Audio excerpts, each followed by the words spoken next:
المسلمين الكرام السلام عليكم ورحمة الله وبركاته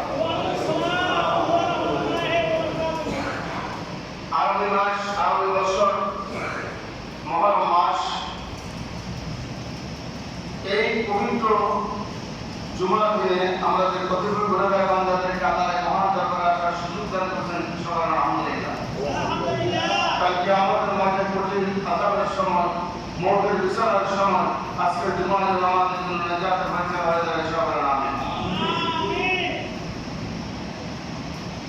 রাসূল করিম সাল্লাল্লাহু আলাইহি ওয়াসাল্লাম বলেছেন, আকিরু বিত-তাওবাতি ক্বাবলাল মাউত।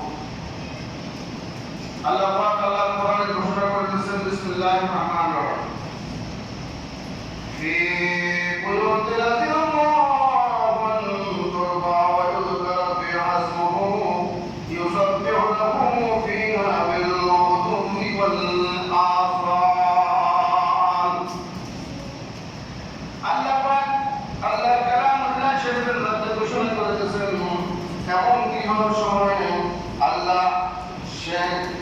সম্মান করার এবং যেগুলোতে তার জিকির বন্ধ করার নির্দেশ দিয়েছেন, আর সকাল সন্ধ্যা সমূহ সেগুলোতে আল্লাহ পাকের তাসবিহ পাঠ করা হয়।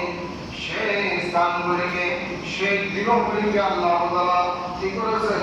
সম্মানিত করেছেন এবং সেই জায়গা নির্দিষ্ট জায়গা এবং নির্দিষ্ট স্থান নির্দিষ্ট ঘরের মধ্যে গিয়ে আল্লাহ পাক বলতেছেন, তোমরা আমার তাসবিহ আদায় করো। সুবহানাল্লাহ।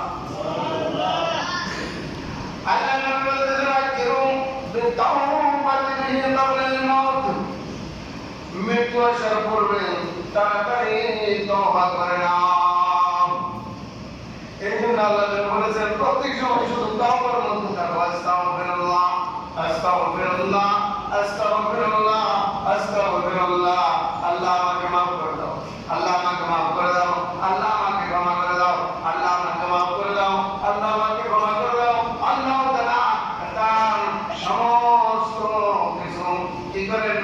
অপরাধ করে আল্লাহ পাক ক্ষমা করে দেন, তার জিন্দেগীর মধ্যে হায়াত বাড়ায় দেন, রিজিক বাড়ায় দেন, এবং আল্লাহ পাক তার উপরে রাজি খুশি হয়ে যান। সুবহানাল্লাহ। ওয়াজিলু বিসসালাতি ক্বাবলা তাহওয়ালিল মাল। আল্লাহ নবী বলতেছেন, তোমাদের মালপত্র, তোমাদের সহায় সম্বল, টাকা পয়সা এবং খাদ্যদ্রব্য নষ্ট হয়ে যাওয়ার আগে সেগুলো কি করো? সদকা দিয়ে দাও, সদকা দাও। আর এই সদকার বিনিময়ে আল্লাহ তাআলা বান্দার সমস্ত মুসিবত দূর করে দেন, তাকে রহমতের চাদর জানা ঢেকে রাখেন। আল্লাহ পাক তাদেরকে কি করেন? ওই সদকা দেওয়ালা ব্যক্তির মাদুর তারা বুলন্দ করে দেন। সুবহানাল্লাহ। ওয়াজিলু বিত-তাওবীর আলাসা লিসালাত ক্বাবলাল ওয়াদিআতি। এবং তোমাদের কন্যা সন্তানেরা অপমানিত হওয়ার পূর্বে তাদেরকে কি করো? অতি তাড়াতাড়ি শাদী দিয়ে দাও, বিবাহ দিয়ে দাও।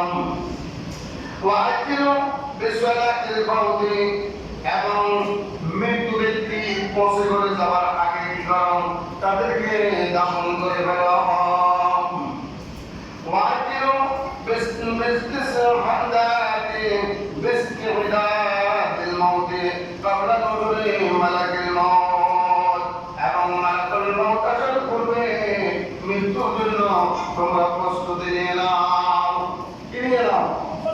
প্রস্তুতি নাও। আমরা কি মৃত্যুর জন্য প্রস্তুতি নিতে পেরেছি?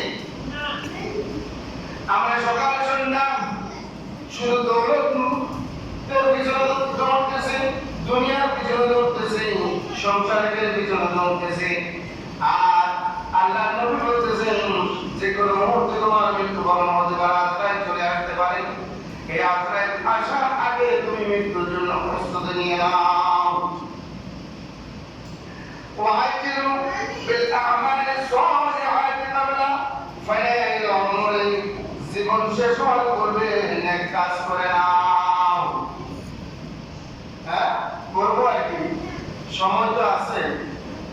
না, এই ধরনের কোনো ভাবনা চিন্তা করা যাবে না। যখনই সময় পেয়েছি তখনই কি করতে হবে? হ্যাঁ, জীবন শেষ হওয়ার আগে আমরা কি করতে হবে? না, কাজগুলি করে নিতে হবে।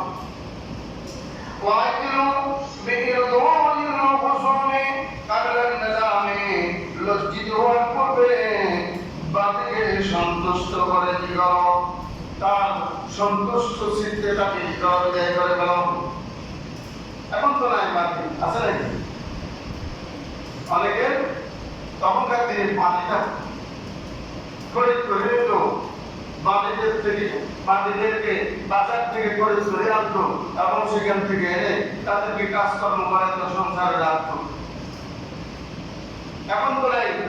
তবুও এখন মেসাল হয়ে যায় যে আপনার ঘরে যদি কোনো কাজে রয়ে থাকে, তার সন্তুষ্ট, হ্যাঁ, অসন্তুষ্ট হওয়ার পূর্বে তাকে সন্তুষ্ট করে দেব। অনেকে আছে কাজ করায়, হ্যাঁ, তারা যা কিছু খায় কিন্তু তাদেরকে খাইতে দেয় না। অল্প কিছু থাকে, এগুলো বলে এগুলো খেয়ে না। না, এই ধরনের করা যাবে না এবং তাদেরকে কি করতে হবে? তাদেরকে সন্তুষ্ট চিত্তে, হ্যাঁ, তাদেরকে বিদায় করে দিতে হবে। আর আল্লাহ নবী বলতেছেন, শুনো, আল্লাহ তাআলা এই মাসে, এই মুহররম মাসে আল্লাহ তাআলা আদম আলাইহিস সালামকে বেহেশতে প্রবেশ করাইছেন এবং মুসা আলাইহিস সালামকে ফিরআউনের কবল থেকে কি করেছেন? বাঁচিয়েছেন। আদম আলাইহিস সালামের তওবা কবুল করে নিয়েছেন এবং ঈসা আলাইহিস সালামকে আসমানে উঠায় নিয়েছেন। এই দিনে কিয়ামত হবে। নূহ আলাইহিস সালাম প্লাবন থেকে মুক্তি পেয়েছেন। ইদ্রিস আলাইহিস সালামকে আকাশে উঠায় নিয়েছেন। ইব্রাহিম আলাইহিস সালামকে অগ্নি থেকে আল্লাহ তাআলা বাঁচিয়েছেন। মুসা আলাইহিস সালামকে আল্লাহ তাআলা তাওরাত কিতাব দিয়েছেন। ইয়াকুব আলাইহিস সালাম ইউসুফ আলাইহিস সালামকে ফিরে পেয়েছেন। ইউনূস আলাইহিস সালাম মাছের পেট থেকে মুক্তি লাভ করেছেন।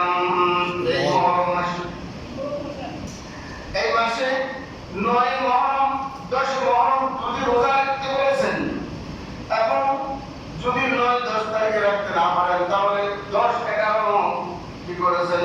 10, 11 এই দুদিন দুটি রোজা রাখতে বলেছেন। এবং এই দিনে আল্লাহ তাআলা কারবালার, সেই কারবালার প্রান্তরে ইমাম হুসাইন আলাইহিস সালামকে শহীদ করে। সেখানে ইসলামের ঝান্ডা, ইসলামের পরিপূর্ণতা, ইসলামকে টিকিয়ে রাখার জন্য ইমাম হুসাইন আলাইহিস সালাম কি করেছেন? নিজের সের মুবারক দিয়ে দিয়েছেন।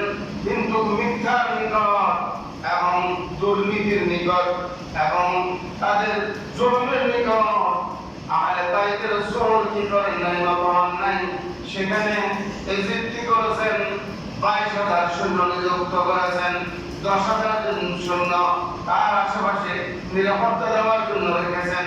অথচ ইমাম হুসাইন আলাইহিস সালামের সাথে মাত্র তারা সাথে রয়েছিলেন 72 জন ভাইজান।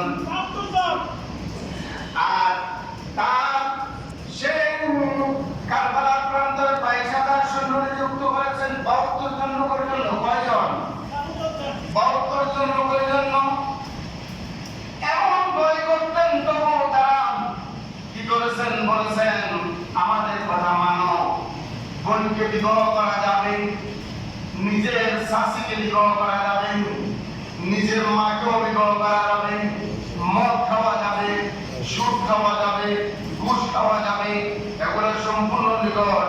হে আহলে বাইত রাসূল, তুমি মেনে নাও, আমরা তোমার সমস্ত নিরাপত্তা দিয়ে দেব। আহলে বাইত রাসূল ইমাম হুসাইন বললেন, না না, কখনো তোমাদের এইসব কথার মধ্যে, এইসব চুক্তির মধ্যে আমি আবদ্ধ হব না, আমি এগুলো মানব না। যেহেতু আমার আল্লাহ, আমার নানা এগুলা কি করেন নাই? মানেন নাই, সম্পূর্ণ হারাম করে দিয়েছেন। নিজের বোনকে বিবাহ করা যাবে না, শাশুড়িকে বিবাহ করা যাবে না, নিজের মায়ের কাছে কি করা যাবে না? জেনা করা যাবে না, মদ খাওয়া যাবে না, ঘুষ খাওয়া যাবে না, সুদ খাওয়া যাবে না। আমার আল্লাহ সমস্ত কিছু হারাম করে দিয়েছেন। কি করে দিয়েছেন? হারাম করে দিয়েছেন। এগুলোর নিকট আমি আলে ভাই রাসূল নত হব না। প্রয়োজনে আমরা এখানে শহীদ হয়ে যাব, প্রয়োজন শহীদ হব, তবুও তোমাদের নিকট নত হব না। যদি এ আলে ভাই রাসূল সেখানে তাদের কথা মানতেন তাহলে এত নির্যাতিত হতো। নিজের সন্তানকে নিয়ে বললেন তোমাদের মধ্যে কেউ মুসলমান আছে কিনা? অথচ সেখানে সবাই মুসলমান, সেখানে কোরআনের হাফেজ আছে, মুফতি আছে, সবাই আছে, এজিদের গোষ্ঠী সবাই সেখানে উপস্থিত। আমার আহলে বাইত রাসূল বললেন তোমরা কেউ এখানে কোনো মুসলমান